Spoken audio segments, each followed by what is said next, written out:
इतनी मुनहमिक हो गई कि बच्चे को भूल गई, हालांकि दूध पिलाया।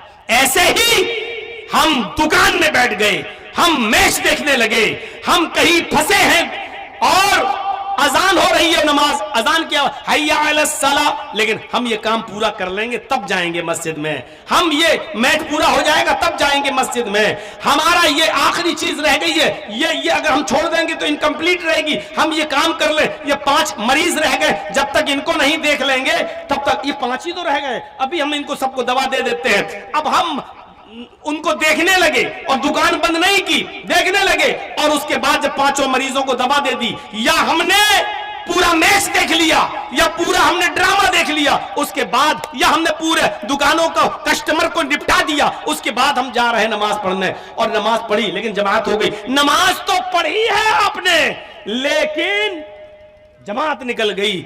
जिस वक्त हैया अलस सलाह कहा जा रहा था उस वक्त आप नहीं गए। एक कस्टमर है मेरी दुकान पे, मांग रहा भाई 5 किलो घी दे दो या 2 किलो तेल दे दो, हैया अलस सलाह की आवाज आई, उसी वक्त छोड़ दो आप। अब आप सोचोगे यार 5 किलो घी ले लेगा तो 1 किलो घी पर अगर हमको 20 रुपए बच रहे हैं तो 5 किलो पर 100 रुपए, चलो तौलने वलने में लगा दिया। अब आप उस आदमी को रज़्ज़ाक समझ रहे हैं, रोजी देने वाला, आप अल्लाह को रज़्ज़ाक नहीं समझ रहे हैं। अरे छोड़ो, 100 रुपए का नुकसान हो रहा है, होने दो। अगर यहां अल्लाह की खातिर मैं नमाज पढ़ने के लिए चला जाऊंगा तो अल्लाह 100 की जगह 1000 का भी इंतजाम कर देगा। वमन यत्तक़िल्लाह यजअल लहू मखरजा, जो अल्लाह से डरेगा अल्लाह उसके लिए निकलने का रास्ता बना देगा। वयरज़ुक़हु मिन हैसु ला यहतसिब, और ऐसी जगह से उसको रोजी देगा जहां से उसको वहम व गुमान भी नहीं होगा, उसने सोचा भी नहीं होगा कि हमें यहां से रोजी मिल जाए। यह है नमाज से एराज करने का मतलब नमाज पढ़ तो रहे हैं लेकिन जिस वक्त पढ़ना चाहिए उस वक्त नहीं पढ़ रहे हैं। 5 मरीजों को निपटाने के बाद पढ़ेंगे साहब, 5 कस्टमर को निपटाने के बाद पढ़ेंगे, 2 ओवर रह गए पूरा हो जाए तब जाएंगे। ये खेल हम खेल रहे हैं, पबजी खेल रहे हैं, फला खेल रहे हैं, जब तक ये पूरा नहीं हो जाएगा तब तक नहीं। अब आप नमाज से एराज कर रहे हैं। अल्लाह ने एराज करने वालों से कहा, छोड़ने वालों से नहीं। छोड़ने वालों का अंजाम क्या होगा वो तो अल्लाह ही बेहतर जाने, हम बता ही नहीं सकते कि नमाज छोड़ने वालों की सजा क्या होगी जहन्नम के अंदर। हम एराज करने वाले उनके बारे में बतला रहे हैं जो पढ़ते हैं लेकिन टाइम पे टाइम टाल मटोल कर है, उनके बारे में बता रहे। वमन अरज़ अन ज़िक्री फ़इन्न लहू मईशतन ज़नका, जो मेरे जिक्र से नमाज से एराज करेगा हम उसकी रोजी को तंग कर देंगे। ये 5 वक्त की नमाज पढ़ने वालों का हाल है, जो नमाज तो पढ़ते हैं लेकिन टाइम बे टाइम, उनकी रोजी को हम तंग कर देंगे। तो बेनमाजियों की रोजी का क्या हाल होगा?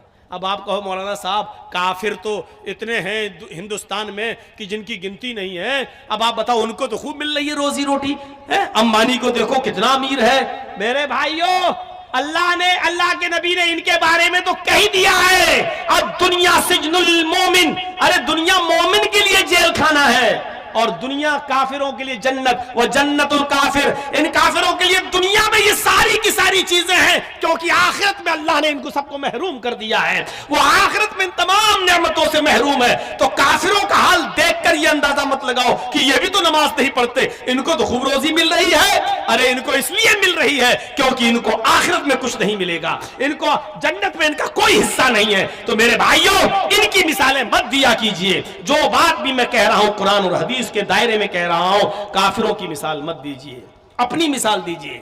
नमाज छोड़ने वालों के बारे में हम नहीं कह रहे हैं, उनके बारे में अल्लाह जाने और वो जाने। मेरे भाइयों, हम उनके बारे में कह रहे हैं जो नमाज तो पढ़ते हैं लेकिन अजान होते ही नहीं जाते हैं, बल्कि अपना काम निपटाने के बाद मस्जिद में जा रहे हैं नमाज पढ़ने के लिए।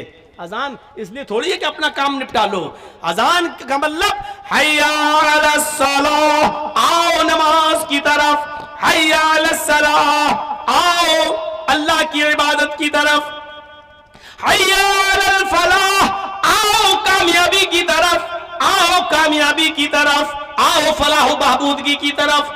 अगर तुम्हें अल्लाह की इबादत करना है तो कामयाबी मिलेगी। कामयाबी और फलाह बहबूदगी अल्लाह की इबादत और नमाज से जुड़ी हुई चीज है। नमाज पढ़ोगे तो कामयाब रहोगे, नमाज छोड़ोगे तो नाकाम रहोगे। इसलिए कोई भी मुल्ला, मौलवी, कछ मुल्ला اگر یہ کہتا کہ میرے پاس چلے جاؤ، ہم تمہارے گھر میں خیر و برکت کی اور تمہارے دکان میں خیر و برکت کا تعویذ دیتے ہیں، دعا دے دیتے ہیں، وہ جھوٹا ہے، وہ مکار ہے، وہ فریبی ہے، وہ آپ کو دھوکہ دے رہا ہے۔ میرے بھائیوں، اگر دعاؤں سے روزی روٹی کی برکتیں ہونے لگے تو محمد رسول اللہ کبھی اپنے پیٹ پہ پتھر نہیں باندھتے، کبھی 2 مہینہ نبی کے گھر میں چولہا بن رہی ہوتا۔ حضرت عائشہ فرماتی ہے کہ 2 مہینے ہمارے گھر میں چولہا نہیں جلتا تھا۔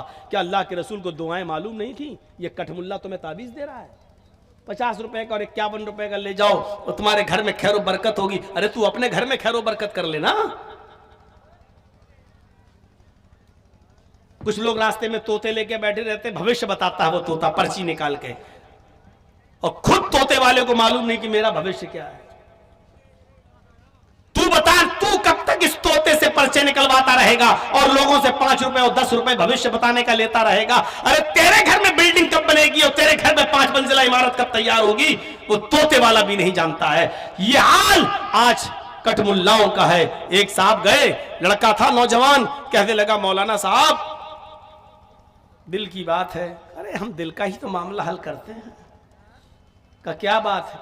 کہاں ایک لڑکی سے پیار ہو چکا ہے، لڑکی تیار نہیں ہوتی ہے، ایک طرفہ محبت ہے، شادی میری لڑکی بھی تیار ہے لیکن لڑکی کا باپ تیار نہیں۔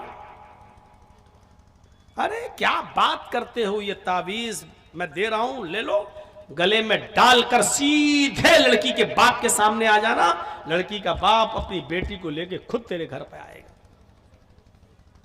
لیکن تمہیں بیٹی کا نام لڑکی کا اور لڑکی کے باپ کا نام بتانا پڑے گا کیونکہ تعویذ میں لکھا جاتا ہے۔ اب لڑکا پھنس گیا بیچارہ، اب بڑی مشکل سے بتایا کہ ہاں اس کا نام ہے مریم۔ ٹھیک ہے، اس کے باپ کا نام؟ باپ کا نام مت پوچھو تو اچھا ہے۔ نہیں صاحب بتاؤ، تو اس نے کہا کہ وہ آپ ہی کی بیٹی ہے، آپ اپنا نام ڈال دیجیے۔ کمینے، سور، اٹھایا جوتا تو میری بیٹی سے؟ بھائی جب دین کا کام تھا، جائز کام تھا، تو تعویذ کیوں نہیں دیا؟ اور جب اپنا نام سنا کہ میری بیٹی سے یہ پیار کر رہا تو جوتا اور چپل اٹھا رہا ہے۔ اس کا مطلب جو چیز تو اپنے لیے پسند نہیں کر رہا ہے، پھر دوسروں کی بہن بیٹی کے لیے کیسے تو تعویذ دے رہا ہے؟ کہاں کی شریعت ہے یہ؟ کہاں کا معاملہ ہے؟ ایسے پاکھنڈیوں سے ہوشیار رہنا۔ گھر کی خیر و برکت چاہتے ہو تو 5 وقت کی نماز پڑھو گے، اور نماز پڑھو گے تو اس میں اپنے آپ یہ دعا مانگو گے۔ جب ایک سجدہ کر کے اٹھو گے نا، سبحان ربی الاعلیٰ، سبحان ربی الاعلیٰ، سبحان ربی الاعلیٰ، اللہ اکبر، اب آپ بیٹھے ہو، دوسرا سجدہ کرو گے، دوسرے سجدے سے پہلے بیٹھ کر کیا دعا پڑھنی پڑتی ہے؟ 2 مرتبہ پڑھیے، رب اغفر لی، رب اغفر لی۔ بہت آسان ہے۔ اور ایک اور دعا آتی ہے، وہ دعا بھی بہت سے لوگ پڑھتے ہیں، اللہم اغفر لی ورحمنی وہدنی وعافنی ورزقنی۔ کیا دعا ہے؟ اللہم اغفر لی، اللہ میری مغفرت فرما، ورحمنی میرے اوپر رحم فرما، وہدنی مجھے ہدایت دے، وہدنی مجھے ہدایت دے، وعافنی اور مجھے صحت و عافیت نواز، ورزقنی اور مجھے رزق حلال عطا فرما۔ 5 وقت کی نماز جب مسلمان مسجد میں آ کر پڑھے گا، اور 5 وقت کی نماز میں ایک رکعت میں 2 سجدے ہوتے ہیں، ایک مرتبہ اس کو ہر رکعت میں یہ دعا مانگنا پڑتی ہے، ورزقنی مجھے رزق عطا فرما۔ اگر اس نے ظہر کی 10 رکعت پڑھی تو 10 مرتبہ کہا ورزقنی۔ اگر اس نے عصر کی 4 سنت 4 فرض پڑھی تو 8 مرتبہ کہا ورزقنی۔ اس نے مغرب کی 5 رکعت پڑھی تو 5 مرتبہ کہا اس نے ورزقنی۔ عشاء کی کم سے کم اس نے 7 رکعتیں پڑھی، 4 فرض 2 سنت 1 وتر، تو 7 مرتبہ اس نے کہا ورزقنی۔ میرے بھائیو غور کرو کہ ایک دن میں کتنی مرتبہ وہ اللہ سے کہہ رہا ہے کہ اللہ مجھے رزق عطا فرما، اللہ مجھے برکت والا رزق دے، اے اللہ میری روزی روٹی میں اضافہ دے، یعنی اللہ میرے کاروبار میں برکت عطا فرما۔ نماز پڑھو گے تو ملے گی یہ برکت۔ تو یہ تیسری چیز تھی، وَلَا تَتْرُكَنَّ صَلَاةً مَكْتُوبَةً مُتَعَمِّدًا فَإِنَّ مَن تَرَكَ صَلَاةً مَكْتُوبَةً مُتَعَمِّدًا فَقَدْ بَرِئَتْ مِنْهُ ذِمَّةُ اللَّهِ۔ جو شخص فرض نماز کو قصداً جان بوجھ کر چھوڑ دیتا ہے، فقط بریت منہ ذمت اللہ، تو اللہ کی کوئی ذمہ داری اس کے اوپر نہیں رہتی ہے، نہیں مر رہا مرے، کٹتا ہے کٹے۔ تو یہ 3 چیزیں میری آپ کے سامنے۔ اب ہر مسلمان غور کرے کہ وہ شرک سے کتنا بچتا ہے، ماں باپ کا کتنا بڑا فرما فرما बरदार है और नमाजों का कितना बड़ा पाबंद है, क्या इस्लाम के अंदर वो पूरे के पूरे दाखिल है या नहीं है। आइए जरा लगे हाथ चौथी चीज की तरफ भी इशारा कर देता हूं,